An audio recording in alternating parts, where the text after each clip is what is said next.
Ispahani Mirzapur zero আওয়ারে স্বাগত জানাচ্ছি আমি তৌহিদ শান্ত। আজকে আমরা একটা বিশেষ বিষয় নিয়ে কথা বলবো, এই কারণে আমাদের সঙ্গে রয়েছেন একজন বিশেষ ব্যক্তি। আমি প্রথমে তার সঙ্গে পরিচয় করিয়ে দিই। আমাদের সঙ্গে রয়েছেন অবসরপ্রাপ্ত মেজর জেনারেল ফজলে এরাই আকবর। আপনাকে স্বাগত জানাচ্ছি। দর্শক, আমি ওনার পরিচয়টা একটু এলাবোরেটলি বলি। এখানে আমাদের পরিচয় দেওয়া আছে যে উনি chairman foundation for strategic and development studies. কিন্তু গেল 17টা বছর যখন ফ্যাসিবাদের বিরুদ্ধে বেগম খালেদা জিয়া যুদ্ধ করেছেন, যুদ্ধ বলতে রাজনৈতিক যুদ্ধ, এবং তার যে কারাবরণ, তারপরে যে মানসিক এবং শারীরিক যে যুদ্ধ, সেই সময়গুলোতে কিন্তু বেগম খালেদা জিয়ার প্রধান নিরাপত্তা কর্মকর্তা হিসাবে, চেয়ারপারসন সিকিউরিটি ফোর্সের প্রধান হিসাবে, সিএসএফের প্রধান হিসেবে তিনি দায়িত্ব পালন করেছেন। একাধিকবার আপনাদের মনে আছে যে কারণ বাজারে তা বেগম খালেদা জিয়ার ওপরে হামলা হয়, সেই সময়ও কিন্তু তিনি দায়িত্ব পালন করেছেন এবং নিষ্ঠার সাথে বেগম খালেদা জিয়াকে সেই ডামাডোল থেকে বেরিয়ে নিরাপদে নিয়ে এসেছেন। ফজলে একবার আপনাকে স্বাগত জানাই, এবং আমরাও অনেক দিন আপনার সাথে সেই সময় কাজ করেছি। সিএসএফ নিয়ে সরকারের বিভিন্ন ধরনের বাধা ছিল, সেইখানে বাধার মধ্যেও আপনারা বেগম খালেদা জিয়াকে নিরাপত্তা দিয়েছেন। তো আমরা অনুষ্ঠান শুরু করব, তবে তার আগে আমরা শিরোনামটা দেখে আসবো। দর্শক, আমরা শিরোনাম দেখে আসি, তারপর আলোচনা শুরু করব। আগামী মাসে পরীক্ষামূলকভাবে চালু হচ্ছে প্রবাসী কার্ড, মিলবে 10টি বিশেষ সুবিধা। প্রধানমন্ত্রীর সভাপতিত্বে বৈঠক। শেখ হাসিনাকে ফিরিয়ে আনার চেষ্টা অব্যাহত রয়েছে জানিয়েছেন মাহাদি আমিন। জুলাই আন্দোলনের সব হত্যাকাণ্ডের বিচার নিশ্চিত করবে সরকার। আদালতে দণ্ডপ্রাপ্ত আওয়ামী লীগ নেত্রী শেখ হাসিনাকে ফিরিয়ে আনার লক্ষ্যে ভারত সরকারের কাছে প্রত্যর্পণের যে বিষয়, সেটি প্রক্রিয়াধীন। গণভোটের রায় মানতে সরকারকে বাধ্য করা হবে, বরিশালে বিরোধী দলীয় নেতা। দাবি না মানলে ঢাকায় সমাবেশের হুঁশিয়ারি। জিয়া হত্যার আসামি মোজাফফরকে গ্রেপ্তারে বিচারিক প্রক্রিয়ায় নতুন মোড়, হত্যাকাণ্ডের গুরুত্বপূর্ণ ও অপ্রকাশিত তথ্য মিলতে পারে বলছেন বিশ্লেষকরা। এবং বাণিজ্য যুদ্ধে বাংলাদেশকে সাথে রাখতে চায় চীন, জানিয়েছেন স্থানীয় সরকার মন্ত্রী। প্রধানমন্ত্রীর সফরের পর ঢাকা বেইজিং সম্পর্ক সর্বোচ্চ পর্যায়ে।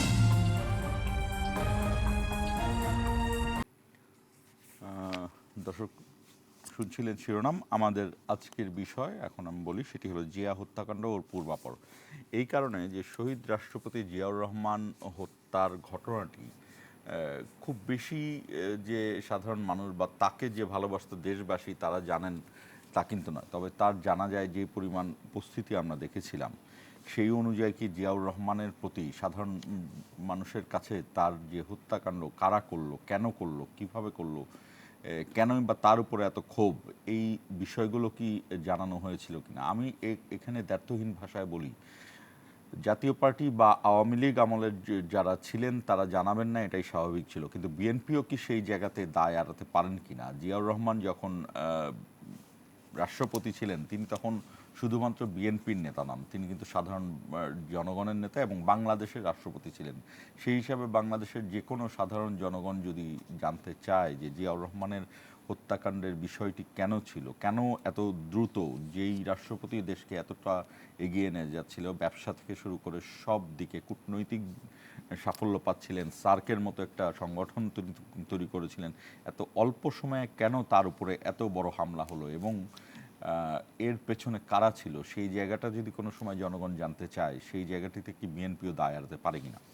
আমি দর্শক, আমরা আলোচনায় শুরু করছি। আমি যে কথাটি শেষে বললাম যে অবশ্যই অপরাপর দলগুলো না হয় তার এই হত্যাকাণ্ডের বিষয়টি অতটা গুরুত্ব দিবে না, কিন্তু বিএনপিও কি তার সময় দায় এড়াতে পারে কিনা, এটি যেমন একটা প্রশ্ন। এর চেয়েও বড় যে প্রশ্ন হলো যে এত বছর পরে কেন একজন আসামিকে ধরা হলো, এবং তিনি কিন্তু বাংলাদেশেই ছিলেন। আমরা শুনেছি যে তিনি ভারত এবং বাংলাদেশ এই দুই দেশেই যাওয়া আসা করছিলেন। 27 জনকে ফায়ারিং স্কোয়াডে দেওয়া হয়েছিল। আমরা যতদূর মনে যে 13 জন, 13 জনকে ফাঁসি দেওয়া হয়েছিল, 5 জনের বিভিন্ন মেয়াদের কারাদণ্ড। কিন্তু 27 জনের হিসাব তো করা হয়েছিল, টোটাল হয়েছিল, অনেকে অ্যাকুইটেড হয়ে গেছে যাদের। তো সেই আমি 27 জনের, হ্যাঁ, মৃত্যুদণ্ড হয়নি, কিন্তু এই 27 জনের মধ্যে থেকে কি তিনিও নাই?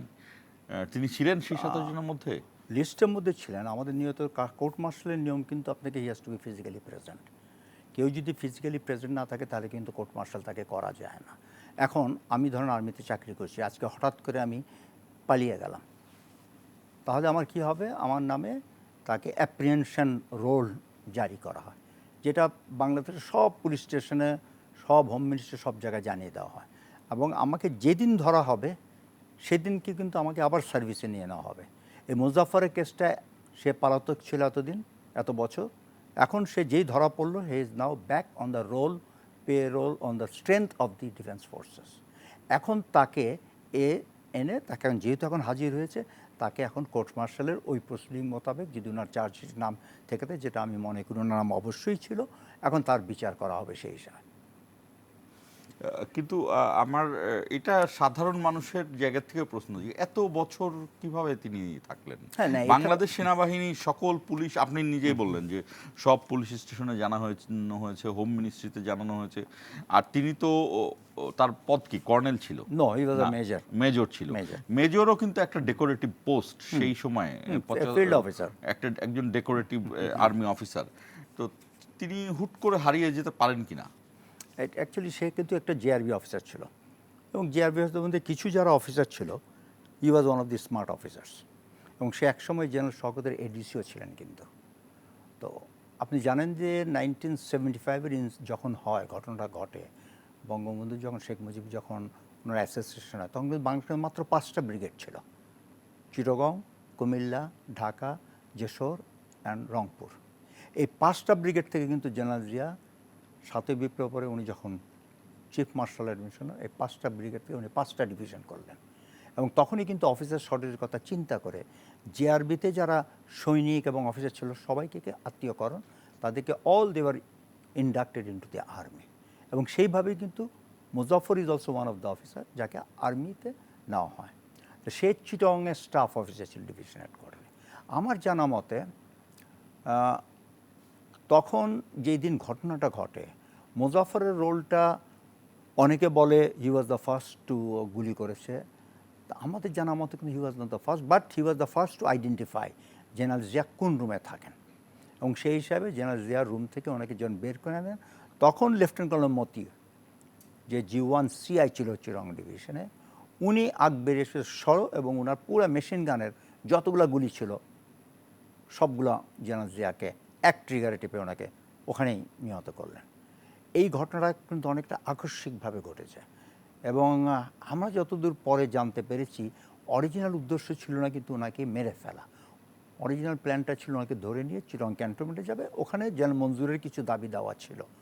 এই দাবি দাওয়াটা কিন্তু ওখানে মীমাংসা এটা হবে। কিন্তু হঠাৎ করে হটকারিতে যখন এরকম একটা সিচুয়েশন, যেখানে অলরেডি প্রেসিডেন্টের প্রোটেকশনের জন্য পিজিআরের একটা প্লাটুন ওখানে অলরেডি ছিল, পুলিশ ছিল, এরকম যখন রাতের আধারে ভোর 4টার সময় যেরকম কেউ অস্ত্র নিয়ে আসে, স্বাভাবিকভাবে যারা প্রোটেকশন ডিউটিতে আছে তারা অবশ্যই ফায়ার করবে, এবং ঘটনাটা কিন্তু ঠিক তাই ঘটেছিল। এবং আপনি জানেন পিজিআরে 5 জন 6 জন নিহত হয়েছে, ইনক্লুডিং এন অফিসার ক্যাপ্টেন হাফিজ, আরও সৈনিক ছিল হিসেবে। তো এরা যখনই এরকম ফায়ার হয়ে যায় তখন কিন্তু things get out of control, এবং এক্স্যাক্টলি ওইখানে ওই ঘটনা ঘটেছে। তো ওনার মৃত্যুর পরে কিন্তু মুজাফফর, আমরা শুনেছি, was the first to inform GOC যে the president has been killed. So এটা was a news which nobody ever thought of, never expected এসে। আচ্ছা, পরবর্তী এটাও শোনা যায় মুজাফফরকেই কিন্তু জেনারেল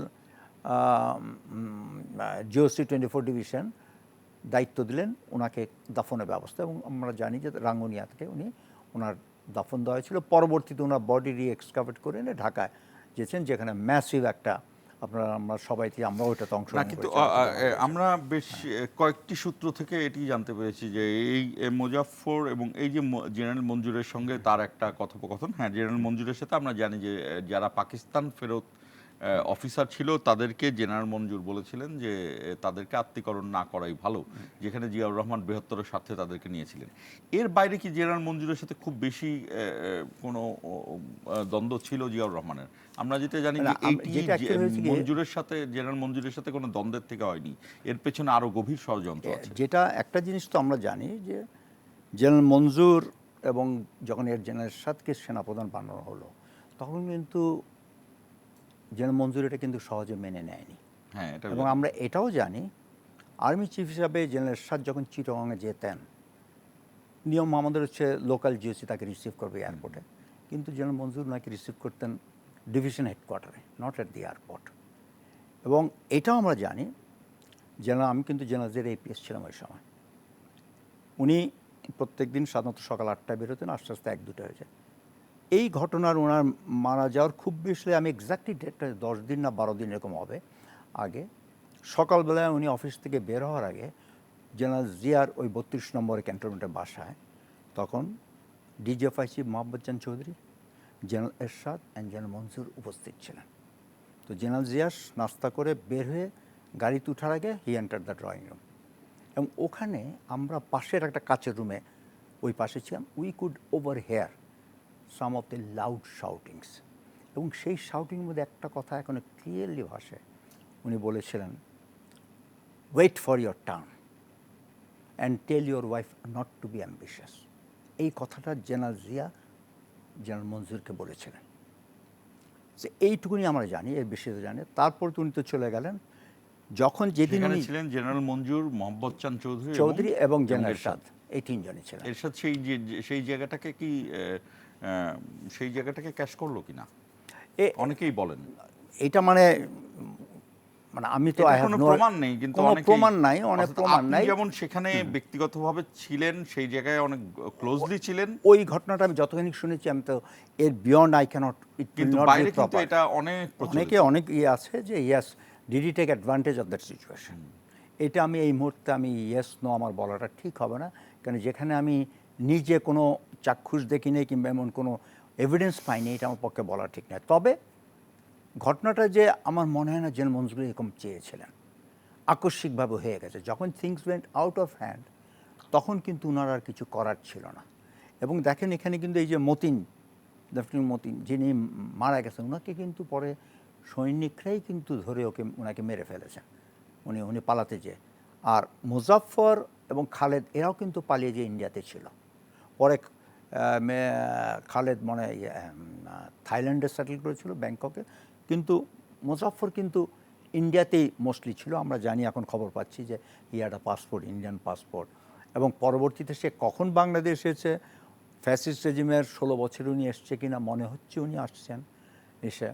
তো এখন ওনার ব্যাড লাক, এমন সময় হয়তো অনেকে ভেবেছিল the case is old and dead, এখন উনি ধরা পড়েছেন। তবে হ্যাঁ, উনি যখন এখানে এসছেন, ওনাকে যেহেতু এখন কোর্ট প্রসিডিংয়ে আবার ফেস করতে হবে, কোর্ট মার্শাল করতে হবে, হয়তো নতুন খবর বের হতে পারে। তা আমরা এটাকে অ্যাপ্রিহেন্ড না করে let us wait and see. আমরা আরো বেশ কিছু জিনিসই কথা আসে। যখন জেনারেলরা যখন প্রেসিডেন্ট হয়ে যায়, তখন কিন্তু তারা রাষ্ট্রের এবং সরকার এবং পাবলিক প্রসিডিউরের মধ্যে চলে আসে। আমরা হোসেন মোহাম্মদ এরশাদের যে ডেকোরেটিভ লাইফ লাইন আমরা জানি, সেখানে বেশ কয়েকবার তিনি অনেকগুলো ট্রেনিংয়ে দিল্লিতে গিয়েছেন, এবং তার সবচেয়ে বেশি ট্রেনিং দিল্লিতেই। এবং সেখান থেকে অনেকেই এটার সাথে পার্শ্ববর্তী দেশের এক ধরনের যোগসাজশ তৈরি করে। আমার কাছেও কোনো প্রমাণ নাই, আমরাও এর ধারণা। আপনাদের এই জায়গাতে কোনো ধরনের তদন্ত রয়েছে কিনা? আচ্ছা, he was the first to do NDC in India, general Ershad. He went there as a full colonel. উনি পাকিস্তান থেকে আসার পরে ওনাকে কিন্তু প্রথম NDC যখন অফার করলো ইন্ডিয়া, ওনাকে as a full colonel he went to India to do the NDC। ওখানে NDC করতে কিন্তু ওনাকে ব্রিগেডিয়ার করা হলো যখন বঙ্গবন্ধু মারা গেলেন। তারপর ওনাকে কিন্তু জেনারেল করে নিয়ে এসে অ্যাডজুটেন্ট জেনারেল বানানো হলো। So he got a very too rapid promotions India থাকতে এবং আসা মাত্রই এসেছে। তো ওনার রাইজটা ওয়াজ কোয়াইট মেটিওরিটিক। তখন অবশ্য উনি ওয়াজ রিপেটেড অফিসারের মধ্যে one of the few senior officer ছিলেন সেই হিসাবে। আর উনি ইস্ট বেঙ্গলের ইনফ্যান্ট্রি অফিসার ছিলেন। তো সেই হিসাবে উনি সিনিয়রিটির বদলেতে উনি তড়িৎ প্রমোশন পেয়েছেন। এখন ইন্ডিয়াতে ওনার সাথে কিছু হয়েছে কিনা আমরা অনেক শুনি। আমি নিজেও কিন্তু ইন্ডিয়াতে NDC করেছি, হ্যাঁ, but nobody can say that I was trapped in anywhere. It depends আপনি কীভাবে নিজেকে কন্ডাক্ট করেন।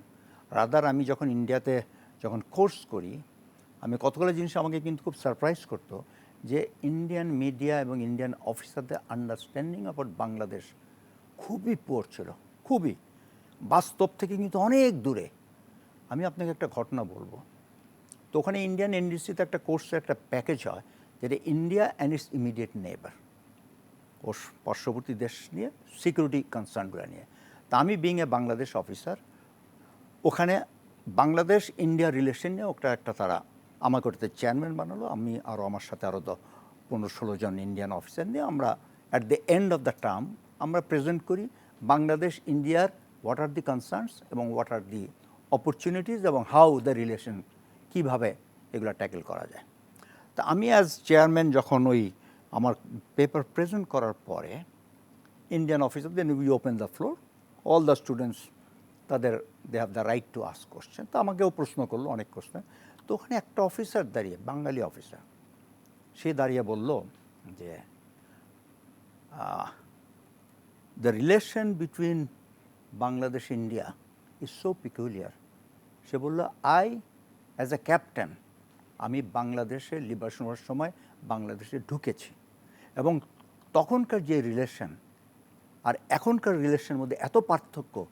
এক্সাম্পল তো উনি দিলেন যে আজকে যদি একটা ক্রিকেট ম্যাচ ঢাকা হয় বিন Indian Pakistan, the whole crowd supports Pakistan, not India. আর সেকেন্ড উনি বললেন যে বাংলাদেশে যে সারেন্ডারের যে ছবিটা আছে, এটা অফিসিয়ালি নাকি ব্যান করা হয়েছে, বাংলাদেশে এটাকে কেউ ইউজ করতে দেয় না। তো তারপরে উনি বললেন যে এটা আমি 2000 সালে কিন্তু আমি কোর্সটা করেছি। আপনারা জানেন 2001-এ কিন্তু ইলেকশন ডিউ, এবং 2000 সালে কিন্তু আমাদের প্রাইম মিনিস্টার ছিলেন শেখ হাসিনা। তো বললো যে future of Bangladesh India relation depends on Sheikh Hasina coming back to power again. উনি ক্ষমতা আবার আসলেই আমাদের সম্পর্ক উন্নতি হবে, আদারওয়াইজ বাংলাদেশ সাথে সম্পর্ক কোনো। তার মানে তখন থেকে তারা এই I am as a student I am telling you. তো আমি তখন ওনাকে উত্তরে বললাম যে দেখেন, আপনি যে বলছেন লিবারেশন ওয়ারে যখন আপনারা ঢুকলেন, আমি আপনাকে একটা প্রশ্ন করব।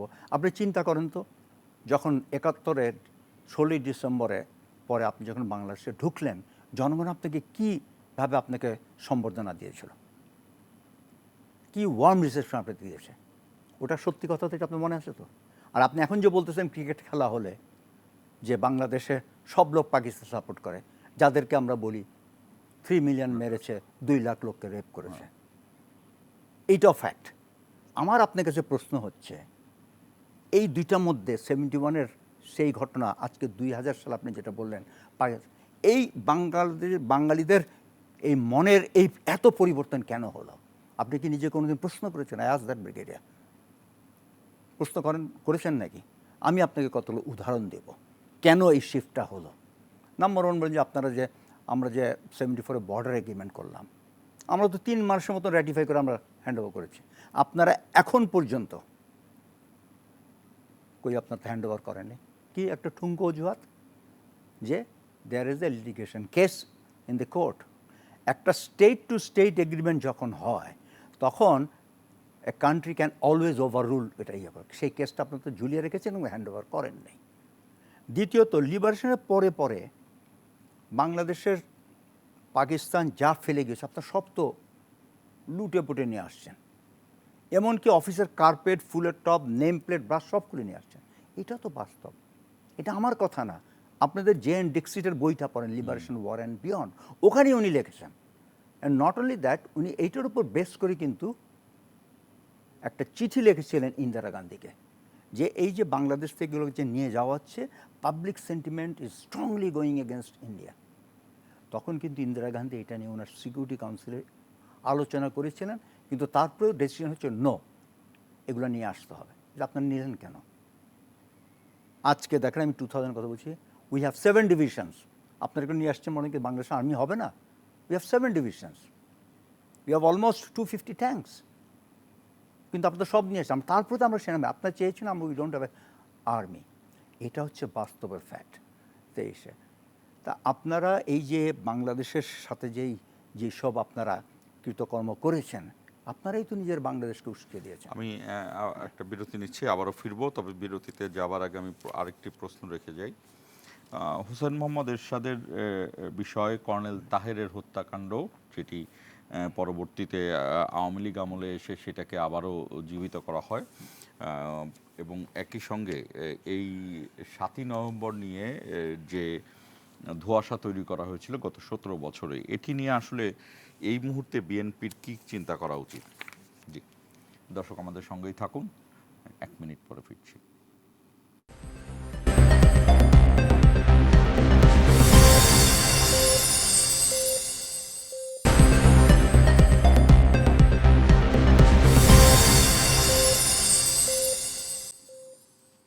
আবার স্বাগত ইস্পাহানি মির্জাপুর জিরাওয়ারে। আমরা একটা বিশেষ বিষয় নিয়ে কথা বলছি এবং আমাদের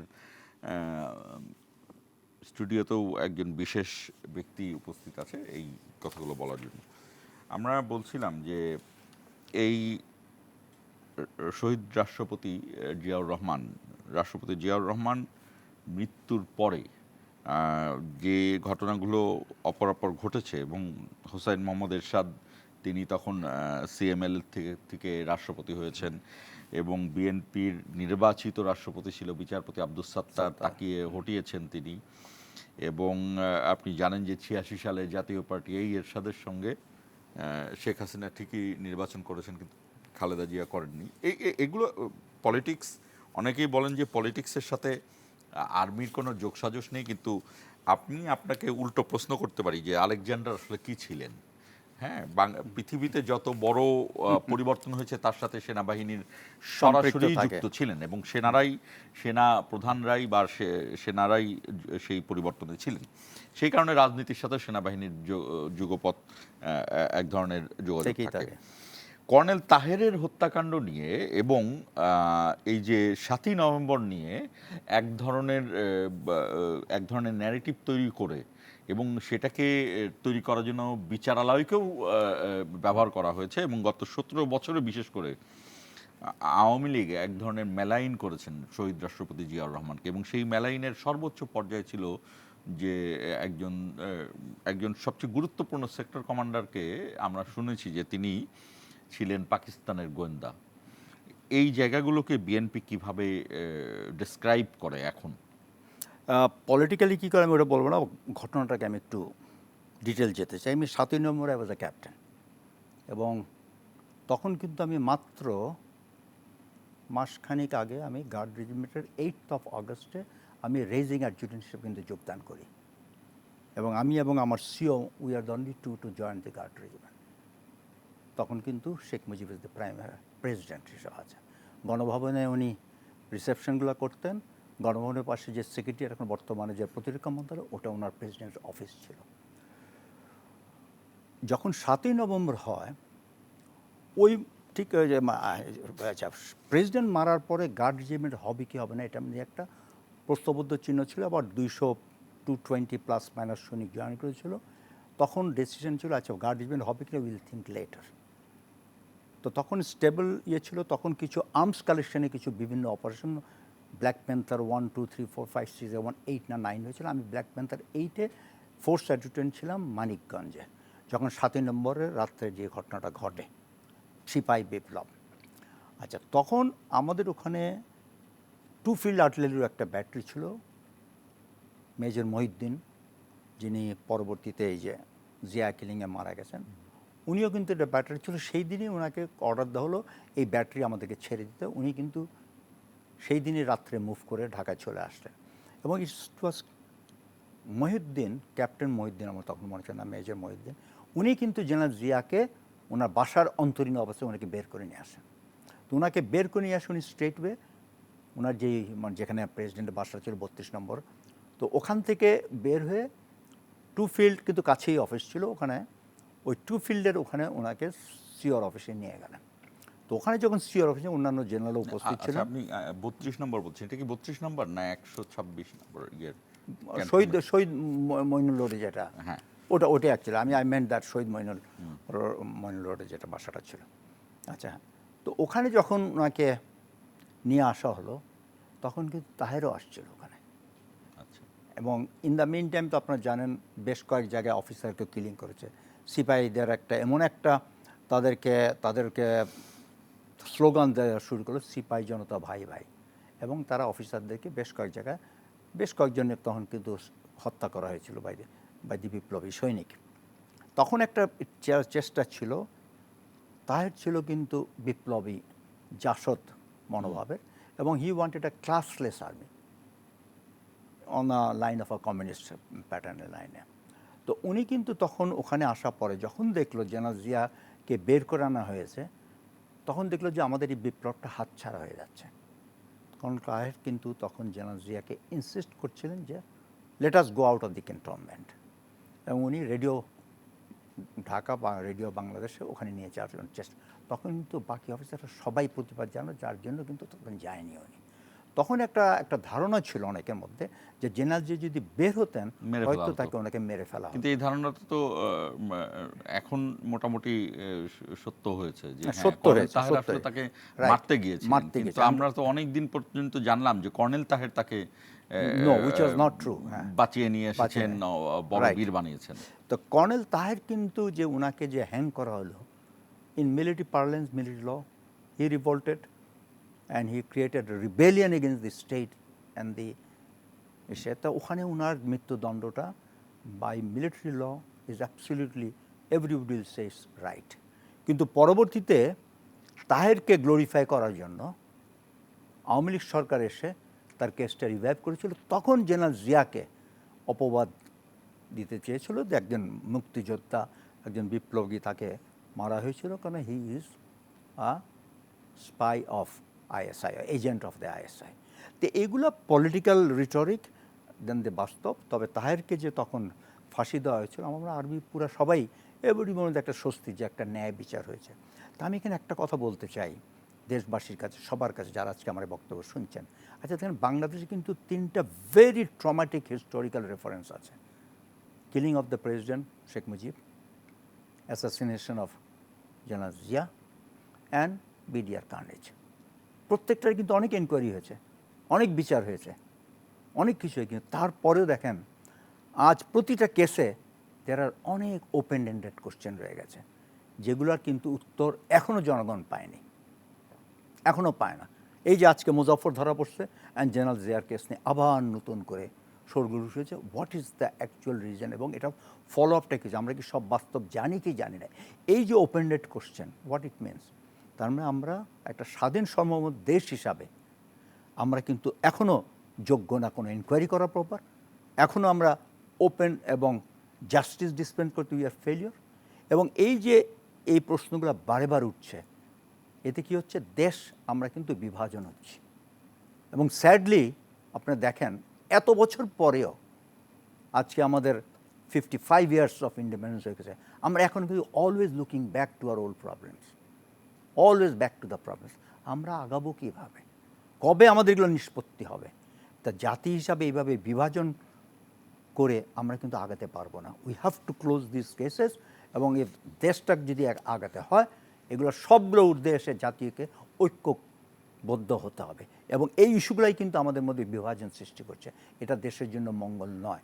আগামীতে উন্নতি করতে হলে এগুলো আমরা সব ক্লোজ করে শেষ করে once for all we should move forward. আচ্ছা, আমি আরেকটি বিষয়ে প্রশ্নটা করি।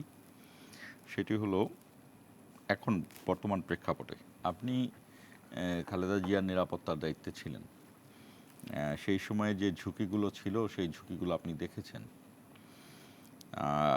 খালেদা জিয়া যেদিন 2018 সালের 8ই ফেব্রুয়ারি যিনি জেলখানায় গেলেন, আমরা ধরে নিতে পারি তারপর থেকে চেয়ারপারসন সিকিউরিটি ফোর্সের কাজটি মোটামুটি স্থগিত। এখন আমাদের যে প্রধানমন্ত্রী তারেক রহমান, তিনি তার সন্তান এবং তিনি তার কূটনীতিতে বলেছেন সবার আগে বাংলাদেশ। তিনি তার প্রথম যে সফর, সেই সফরে তিনি চীনে গিয়েছেন, মালয়েশিয়া গিয়েছেন। ভারতকে আমরা কখনোই প্রতিবেশীর জায়গা থেকে সরাতেও পারবো না জিওগ্রাফিক্যালি, এবং ভারতকে আমরা কখনোই বলি না যে আমাদের শত্রু, আমরা বরঞ্চ সবসময়ই বলি ভারত আমাদের বন্ধু। যদিও সেই বন্ধুত্বের মধ্যে অনেক ধরনের ইফ অ্যান্ড বাট আছে। এরপরও আমি যেটা বলতে চাই যে আমাদের এই প্রধানমন্ত্রীকে আমরা দেখছি যত না বেশি রাষ্ট্রনায়ক, তার চেয়েও বেশি সমাজ সংস্কারকের কাজগুলো তিনি করছেন।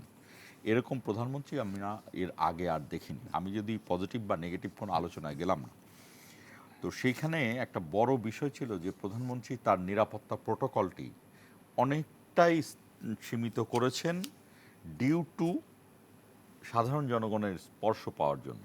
এটা একটা রাজনীতিবিদ করবেন, এটাই স্বাভাবিক, তার জায়গা থেকে তিনি ঠিকই বলেছেন। কিন্তু আমাদের প্রধানমন্ত্রী কি খুব বেশি ঝুঁকিহীন বলে মনে হয় আপনার?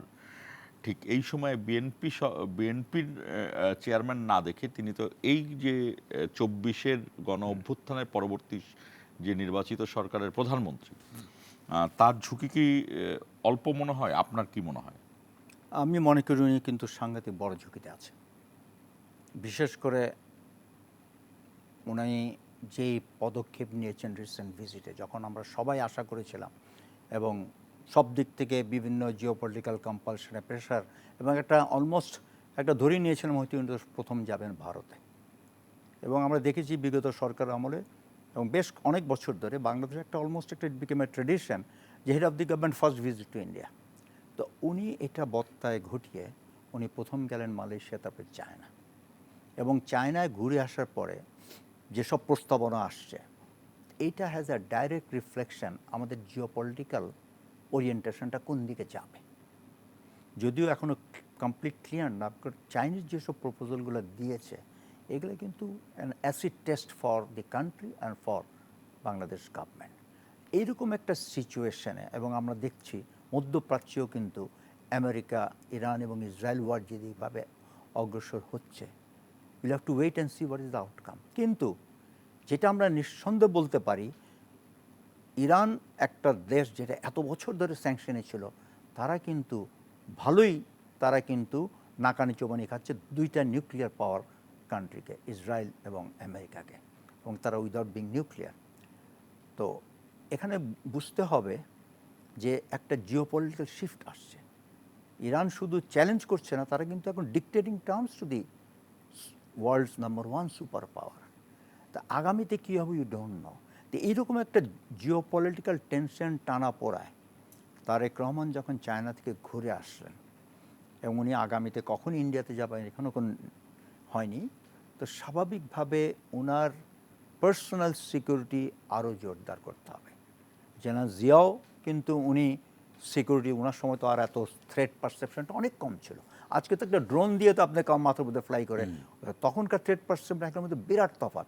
জেনারেল জিয়াও কিন্তু is to break the cordon এবং reach out to the people, উনিও সেই একই স্টাইলে করছেন। তবে আমি মনে করি বর্তমান পরিপ্রেক্ষিতে ওনার সিকিউরিটি আরও স্ট্রেনদেন করতে হবে, কারণ ওনার দেখা গেছে যে ওনার এত ক্লোজ, অনেক এমন ভিড়ের মধ্যে ধাক্কাধাক্কি হয় যে কোনো সময় অঘটন করতে পারে। আমি মনে করি specialised forces like SSF, PGR, তাদেরকে আরও অগ্রণী ভূমিকা রাখতে হবে। ওনাকে ক্লোজ বেস্টে পর্যবেক্ষণ করে সব সিকিউরিটি উনিও চলতে হবে, security at the same time জনগণের সাথে মিশতে হবে, কিন্তু not at the cost of compromising his personal security. সেক্ষেত্রে আমরা তো যেটা দেখছি যে তার তুমুল জনপ্রিয়তায় যে যে পরিস্থিতি, সেই পরিস্থিতিতে প্রধানমন্ত্রী অনেক সময়ই অনানুষ্ঠানিক বেশ কিছু আলোচনায় বেশ কিছু বিষয়ে এগিয়ে যান। সেই ক্ষেত্রে পিজিআরএসএফের কী ধরনের ভূমিকা নেওয়া উচিত? না, আমাদের ধরুন ওদের সেট ড্রিল আছে কিন্তু, এবং রেড বুকে ক্লিয়ার দেওয়া আছে যে কোনো একটা ফাংশন হলে কেউ তা মাননীয় প্রধানমন্ত্রী কোথায় গেলে কীরকম সিকিউরিটি, কী পরীক্ষা নিতে হবে। এবং এই সব এজেন্সি এবং তারা যতগুলো ল অফিসার সব কিন্তু come under the command of SSF, ডিজিএসএসএফের আন্ডারে, because he is the overall commander of all security arrangements that goes along with the prime minister. তো এগুলার কিন্তু স্পেলড আউট করা আছে কী সিচুয়েশন, এবং তার কিন্তু অথরিটি আছে to mobilise anything as the situation demands. Even the militaries যদি মোবিলাইজ করতে চায় কোনো রেসিসে, ডিজিএসএসএফ হ্যাজ দ্যাট অথরিটি, করতে পারে। তো এখন কথা হচ্ছে যে, এবং ইন্টেলিজেন্স এজেন্সি তারাও কিন্তু they are responsible to provide appropriate information to DGSSF যদি প্রাইম মিনিস্টার কোনো পার্সোনাল সিকিউরিটি ব্রিচ থাকে। তো আমার কথা হচ্ছে যে, আমি যেটা বারবার বলছি, বর্তমান সিচুয়েশনে মানে imagine a situation where something like this happens, আমাদের দেশের অস্তিত্ব নিয়েও কিন্তু আমাদের সার্বভৌমত্বের একটা হুমকিতে পড়বে। তা আমরা হুমকিতে পড়ার আগে অ্যাডিকুয়েট মেজার নেওয়াই তো আমাদের মনে সবচেয়ে শ্রেয়। আমি আরেকটা বিরতিতে যাব, তবে বিরতিতে যাবার আগে আবার প্রশ্ন রেখে যাই আরেকটি। সেটি হলো, আমরা নিরাপত্তা নিয়ে কথা বললাম, বাংলাদেশের যে জিওপলিটিক্যাল সিচুয়েশন সেটি নিয়ে কথা বললাম। আপনি নিশ্চয়ই গত এই অভ্যুত্থানের পর থেকে ডক্টর ইউনূসের সরকার এবং এই তারেক রহমানের সরকার, এই সরকারের পর থেকে আপনি নিশ্চয়ই জানেন যে বাংলাদেশের সামরিক যে সমরাস্ত্র কেনা এবং সেটি নিয়ে ভারতের মিডিয়াতে দারুণভাবে কিছু জিনিস তৈরি করা হচ্ছে এবং যেগুলো কতটা সত্য তার ভিত্তি খুব কম। তারা একবার বলছে বাংলাদেশের ড্রোন ফ্যাক্টরি নিয়ে কথা হচ্ছে, বাংলাদেশের বিমান কেনা নিয়ে কথা হচ্ছে। বাংলাদেশ যদি সার্বভৌমভাবে সমরাস্ত্র কেনেই, সেটা নিয়ে ভারত এত বেশি চিন্তিত কেন?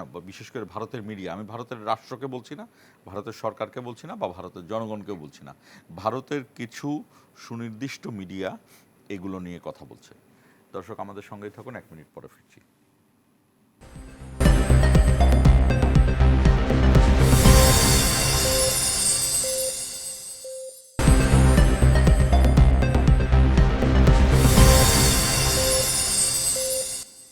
আবারও স্বাগত ইস্পাহানি মির্জাপুর জিরো আওয়ার। আমি প্রশ্ন করেছিলাম যে বাংলাদেশের সমরাস্ত্র কেনা, বাংলাদেশের বিমান কেনা, বাংলাদেশের ড্রোন ফ্যাক্টরি হওয়া, বাংলাদেশের বিমান যুদ্ধ বিমান নামানোর জন্য এয়ারপোর্ট ঠিক করা, লালমনিরহাটে যে এয়ারপোর্টটি আছে সেটি আমরা যতটুকু জানি যে বেশ বড় এয়ারপোর্ট, হ্যাঁ, সেটাকে ঠিক করা নিয়ে ভারতের এত মাথা ব্যথা কেন, বিশেষ করে ভারতের মিডিয়ার? একই সঙ্গে আরেকটা বিষয়ও আমি বলতে চাই, সেটি হলো যে ভারত বাংলাদেশকে মুক্তিযুদ্ধের সময় সহযোগিতা করেছে। জিওপলিটিক্যালি আমরা জানি যে পাকিস্তান ভাঙার বিষয়টি, এবং এই বিষয়টি নিয়ে অনেক বড় কথা এখন সামনে আসছে। ঠিক আছে, কিন্তু এরপরও আমরা মেনে নিচ্ছি যে তারা আমাদের মুক্তিযুদ্ধে একটা অবদান রেখেছেন। কিন্তু এর মানে কি এই যে তারা আমাদেরকে সাহায্য করলে আমরা যুদ্ধে কখনোই স্বাধীন হতাম না? বাংলাদেশই তো একমাত্র দেশ যারা পাকিস্তান এবং ভারত দুটি দেশের দিকেই চোখে চোখ তাকিয়েছে। এই 24-এর গণ অভ্যুত্থান ছিল সম্পূর্ণ ভারত বিরোধী অবস্থানে, এবং এখানে বাংলাদেশের শুধুমাত্র সাধারণ মানুষ না, বাংলাদেশের যে হিন্দু ধর্মাবলম্বী ছাত্ররা ছিলেন তারাও কিন্তু আমাদের এই গণ অভ্যুত্থানে এক কাতারে দাঁড়িয়ে অংশ নিয়েছে। এটা কিন্তু ধর্মের কোনো প্রশ্ন, এটা একটা দেশ থেকে দেশের প্রশ্ন। এই জায়গাতে আপনার মূল্যায়নটা কি? আচ্ছা, আমি প্রথমে বলবো যে এই যে ভারত যে আমাদের বাংলাদেশের যে কোনো জিনিস নিয়ে তারা যে সব সময় ট্রাই টু ইন্টারফেয়ার করে, কমেন্ট করে, এবং শুধু এটা আমি যদি বলবো মিডিয়া, নট অনলি মিডিয়া, তাদের স্টেট লেভেলে যখন একজন মুখ্যমন্ত্রী, সে পশ্চিমবঙ্গ বলেন, ত্রিপুরা বলেন, আসাম বলেন, তারাও তো ওপেনলি বাংলাদেশকে যেভাবে থ্রেট এবং বাংলাদেশকে নিয়ে তারা যেসব কনসার্ন রেজ করে, এগুলো কিন্তু সত্যি একটা বন্ধুসুলভ রাষ্ট্রের কিন্তু এটা হতে পারে না। আমরা একটা স্বাধীন সার্বভৌম দেশ, আমরা কি কিনবো, কোথায় কি করব, ইন্ডিয়া যখন কিনে কিছু আমাদের সাথে আলোচনা করে না, আমরা কিনবো, এটি নিয়ে তাদের কেন মাথা ব্যথা হবে? আমি মনে করি এটা একেবারেই অযৌক্তিক, এবং তারা একটা কোনো কমপ্লেক্সে আনকল্ড ফর ইনসিকিউরিটিতে ভুগছে। আমরা তো বাংলাদেশ রিপিটেডলি, শেখ হাসিনা তো নিজেই বলেছে, আমি তাদেরকে যা দিয়েছি তারা কোনোদিন ভুলতে পারবে না। আমরা নিজেরও তো বারবার বলছি দ্যাট আমরা we are happy within our own borders. আমাদের কোনো এক্সপানশন, যে বাংলাদেশের ম্যাপটা কোনো জায়গায় আমরা আগ্রাসনী করে আমরা যে, এর আমাদের কোনো উই হ্যাভ নেভার এক্সপ্রেসড। এবং তাদের যে ইনসার্জেন্সি আছে এটা তো তাদের ইন্টারনাল প্রবলেম। কিন্তু আমরা দেখেছি যখনই বাংলাদেশ এবং ইন্ডিয়ার রিলেশন যখনই খারাপ হয়, তখনই কিন্তু আমাদের বিভিন্ন দিক থেকে ইন্ডিয়া প্রেশারাইজ করতে চেষ্টা করে। একটা হচ্ছে এই right northern border pushing, Chittagong hill ট্র্যাক্সের ইনসার্জেন্সি, এগুলো থেকে ইউ উইল ডাইরেক্টলি দেখবেন যে যখনই আমাদের ভিতরে unstable a government which is not doing India's policies 100%, এটা তো কোনো বন্ধু সুলভ আচরণ হতে পারে না। আমরা তাদের কাছে কৃতজ্ঞ যে তারা আমাদেরকে লিবারেশনে সাহায্য করেছে, তার মানে এই নয় আমার সার্বভৌমত্ব, আমাদের সভরেন যে রাইট, সভরেন যে অটোনমি আমার টু এক্সারসাইজ, এইখানে তাদের নাক গলানো আমরা বরদাস্ত করব। আমাদেরকে সেই সম্মান দিতে হবে। আমরা ইন্ডিয়ার সাথে বন্ধুত্ব সুলভ আচরণ চাই এবং বন্ধুত্ব সুলভ সম্পর্ক চাই। Bangladesh has repeatedly express that. তবে যদি ইন্ডিয়া যদি মনে করে এরকম করে তারা চাবে, আমি মনে করি তারা বিরাট ভুল করছে। লিবারেশন ওয়ারে ইন্ডিয়া যে এত কুইকলি 16 ডেজে ভিক্টরি করলো, এটা সম্ভব হয়েছে মুক্তি বাহিনী এবং আমাদের সাধারণ জনগণ তখন ইন্ডিয়ান ফোর্সকে এমনভাবে এনে পিছনে পাকিস্তান ফোর্সের পিছনে বসিয়ে দিয়েছে যে Pakistan had no other way but to surrender. আগামীতে যদি আমাদের সাথে কোনো সময় এরকম কিছু যদি হয়, ইন্ডিয়ার বুঝতে হবে যে সেই বাঙালি যারা পাদুয়াতে দেখিয়েছে লিবারেশন তোমাকে সাহায্য করেছে, এর 180 ডিগ্রি অপোজিট হলে কী অবস্থা তাদের বিবেচনা করা উচিত। এবং আমি sanguine India will never make this mistake. Their generals are not ফুল।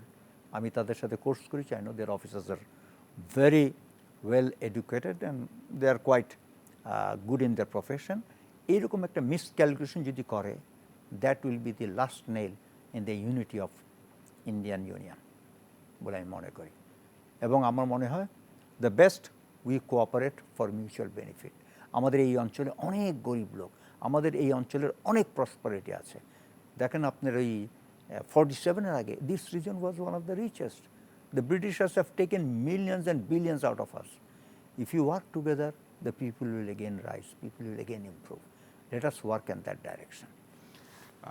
আপনি যেটি জানেন যে জিওপলিটিক্যাল জায়গার থেকে আপনি এশিয়ার এই যে একটা বৃত্ত আঁকা হয় সাধারণত পাকিস্তান থেকে শুরু করে চীনের এই দিক দিয়ে এবং বাংলাদেশ, ইন্ডিয়া, এখানে হলো ওয়ার্ল্ডের সবচেয়ে বেশি জনগণ থাকে এবং সেটা সবচেয়ে বেশি সম্পদ এবং এগুলো এখানেই রিলেটেড। তো বাংলাদেশ এখন সিঙ্গাপুর এবং হংকংয়ের যে খরচটা অনেক বেড়ে গেছে, সেই জায়গা থেকে বাংলাদেশের বিশেষ করে চিটাং পোর্টটা এখন সেই গুরুত্ব বহন করে, মোংলা পোর্ট। এবং আমাদের এখানে ডিপ সি ইনভেশন করা যাবে, আমাদের এখানে রাস্তাগুলো তৈরি করা হচ্ছে, সেই জায়গা থেকে বাংলাদেশের গুরুত্ব বেড়েছে। সেখানে চীন এবং আমেরিকা এবং ভারত এই তিনটি চোখের দিকে তাকিয়ে বাংলাদেশকে এগোতে হচ্ছে। বাংলাদেশ সেনাবাহিনীর এখন তাহলে কোন দিকে তাদের মূল মটো? আমরা জানি যে সেনাবাহিনীর এক ধরনের মটো থাকে এই দেশের সার্বভৌমত্বকে চিন্তা করে, কোন দিকে এগোনো উচিত? আপনি শোনেন, বাংলাদেশ সেনাবাহিনীর প্রিপেয়ার থাকতে হবে। প্রিপেয়ার থাকা মানেই না যে আমরা যুদ্ধ করব, কিন্তু যুদ্ধ হলে যাতে আমরা দেশকে আমার সর্বমত রক্ষা করতে পারি, সেই প্রিপারেশনটা বাংলাদেশে থাকতে হবে। সেটা যদি না থাকে, বর্তমানে আমরা জানি আমাদের আকাশ ব্যবস্থা সবচেয়ে দুর্বল, এবং আকাশ ব্যবস্থা দুর্বল রেখে সেনাবাহিনী নৌবাহিনী একটা কার্যকরী ভূমি রাখতে পারবে বলে কখনোই এটা সম্ভব নয়। তো এই মুহূর্তে আমি মনে করি বাংলাদেশের এই সরকার আমাদের আকাশ প্রতিরক্ষা জোরদার করার দিকে সবচেয়ে বেশি নজর দেবেন। কিন্তু ওটা ছাড়া কিন্তু আমাদের সেনাবাহিনী যতই বড় হোক, যতই দক্ষ হোক, নৌবাহিনী যত, কেউ কিন্তু আকাশ প্রোটেকশন ছাড়া বাংলার আকাশ রাখিব মুক্ত না রাখতে পারলে আপনি কিন্তু আমাদের none of our forces can perform their হিসেবে। আধুনিক বিশ্বে আকাশটা অনেক বড় ফ্যাক্টর, রাইট। তো এখন আমাদের এই আকাশ মুক্ত রাখতে আমাদের যা যা করার দরকার, এটা আমাদের কিন্তু অতি শীঘ্রই করতে হবে। কেন with geopolitical tension, China is asking for an access, বে অফ বেঙ্গলে তারা আসতে চাচ্ছে, আমেরিকা এটা চাচ্ছে না। আমরা রোহিঙ্গা ইস্যু নিয়ে একটা বিরাট প্রবলেমে আছি। চায়না এমন একটা প্রস্তাব দিয়েছে যেটা যদি বাংলাদেশ যদি আগায়, we have a prospect of become $1 trillion economy very soon. আমরা সেদিকে যাব কি যাব না। এবং চায়না কিন্তু পরীক্ষা করছে যে আসলে বাংলাদেশ কি এক নৌকায় থাকবে না 2 নৌকায় থাকবে। এবং চায়না কিন্তু একটা পরাশক্তি, অলরেডি কিন্তু তারা ইকোনমিক্যালি ভেরি সুন তারা আমেরিকাকে ওভারটেক করবে, এবং ভেরি সুন আমি মনে করি তারা মিলিটারিলিও কিন্তু তারা আমেরিকাকে ছাড়িয়ে এইরকম একটা ইরান যুদ্ধের সম্ভবত কিছু প্রমাণ তারা প্রমাণ সিমটমগুলো পাওয়া যাচ্ছে। যেই ইনভেশনগুলো ছিল সেগুলো এত অ্যাকুরেট হয়েছে মনে হয় চাইনিজ সাপোর্ট, চাইনিজ এবং রাশিয়ান সাপোর্টে। তো এখন কথা হচ্ছে যে আমাদের কিন্তু দেখেন, আমরা এতদিন ধরে আমরা এত foreign policy, friendship with all malice two নান। আমরা কি বলতে পারবো জোর গলা যে আমাদের P5 5টা যে পার্মানেন্ট সুপার পাওয়ার আছে সিকিউরিটি কাউন্সিলে, কেউ আমাদের পক্ষে আছে এখনো? আমরা বলতে পারবো? We are not sure if any one of them will stand by us, নাই। কিন্তু আমি এই দিকে আমি বলবো যে আমাদের মাননীয় প্রধানমন্ত্রী যে চীন সফরের সময় শি জিনপিংয়ের সাথে যে দেখা হয়েছে, এবং কিছু কিছু খবর এখন বের হচ্ছে, শি জিনপিং বলেছে যে পৃথিবীর মানচিত্র চায়না যাই চেঞ্জ হোক না কেন, চায়নার বাংলাদেশের মানচিত্র পরিবর্তন হবে না। এটা কিন্তু একটা বিরাট statement. It means China Xi Jinping শুরুই করেছে যে তোমার বাবা মা আমাদের সবচেয়ে ওগুলো তো ছিলই, প্লাস এবং বলেছে ওইখানেই তিনি বলেছেন নো Right. ম্যাটার হাউ হ্যাঁ। The change Change the China এবং বাংলাদেশের সম্পর্ক কেউ চেঞ্জ করতে এবং পারবে না। বর্ডার মানে চেঞ্জ হবে না, ম্যাপ চেঞ্জ হবে না। তো এটা কিন্তু একটা বিরাট কমিটমেন্ট। এই কমিটমেন্ট মানে কি, China will stand by us, আমাদের যদি সভারেন্টি কোনো সময় কেউ আঘাত আনতে চায়। এবং এটা নিয়ে সরাসরি বলেছে, বলেছে। সরাসরি এখানে Right. ওয়েন বলেছেন, ওয়েনও বলেছে এটা। ওয়েনও বলেছেন এবং ওইদিকে আপনি জানেন একই সাথে পাকিস্তানে Right. তাদের কমিউনিস্ট পার্টির ভাইস চেয়ারম্যান একটা chairman, right, কথা visit. বলেছেন যে নদী নিয়ে কথা বলেছেন। তো এইগুলা আপনাদের দিস আর কিন্তু এই ভিজিট একটা বিরাট পাওনা। এখন বাংলাদেশে আমাদেরকে we have to decide that আমরা কোন দিকে যাব, কিভাবে যাব। তো আমাদের হাতে এখন we have in the they have offered us. এখন আমরা এটাকে কিভাবে অগ্রসর করব, আমরা কি, কিন্তু দুঃখের বিষয় হচ্ছে আমাদের সমাজের মধ্যেও কিন্তু দেখেন অনেক ইন্টেলেকচুয়াল আছে, তারা কিন্তু এই বিষয়ে এখনও তারা সন্দিহান, এখনও তারা কিন্তু which is right or which is wrong, wrong, এবং এখনও কিন্তু কনফিউজিং স্টেটমেন্ট দিচ্ছে। এখানে সরকারের করার আছে কিনা হ্যাঁ, বা তার তো পাওয়ারফুল এখানে আমি ডিপ্লোমেসি মনে দরকার করি যে কিনা। দেখেন এই সাবকন্টিনেন্টের ছোট ছোট দেশ, নেপাল তো মাজার সোজা করে দিয়েছে, মালদ্বীপ, শ্রীলঙ্কা, ইভেন ভুটানের ভেতরে। ভুটানের ভিতরে আমরা কেন পারবো না? জি। সব দিক থেকে আমরা এসে আপনাকে ধন্যবাদ আমাদের সঙ্গে যুক্ত হওয়ার জন্য এবং আপনার গুরুত্বপূর্ণ সময়ে যুক্ত হয়েছেন এবং বেশ কিছু যে প্রশ্ন, সেই প্রশ্ন আমরা অনেককে প্রশ্ন করলেই উত্তর পেতাম না, আপনি সেই উত্তর দিয়েছেন, সেই জন্য ধন্যবাদ। দর্শক, বাংলাদেশের সার্বভৌমত্ব নিয়ে আমাদের কোনো প্রশ্ন নেই, আমরা সার্বভৌম এবং ভারত, নেপাল, পাকিস্তান, ভুটান, মালদ্বীপ, এমনকি আগের যে দেশ ছিল সিকিম, হায়দ্রাবাদ একটা স্বাধীন রাষ্ট্র ছিল, ভারত সেটাকে দখল করেছে এবং ভারত এভাবে সিকিমকে দখল করেছে, ভারত এভাবে কাশ্মীরের অংশকে দখল করেছে এবং গোয়া আরেকটি দেশের অধীনস্থ ছিল, সেই গোয়াকে দখল করেছে। ভারত যদি মনে করে বাংলাদেশের কাছে আসবে বন্ধু হিসেবে, বাংলাদেশ তো দুই হাত বাড়িয়েই দিয়েছে, কিন্তু ভারতের এটা মনে রাখতে হবে বাংলাদেশ একমাত্র দেশ যে দেশটি এই দক্ষিণ এশিয়ায় যুদ্ধ করে স্বাধীন হয়েছে এবং ভারত বাংলাদেশকে সহযোগিতা করেছে, কিন্তু ভারতের যে অন্যায্য দাবি সেগুলোর বিপরীতেও বাংলাদেশ দারুণভাবে বিস্ফোরণ ঘটিয়েছে। কাজেই এই সব কিছু যেন ভেবে চিন্তেই ভারত আগাবে। শেষ করছি আজকের ইস্পাহানি মির্জাপুর 0 আওয়ার।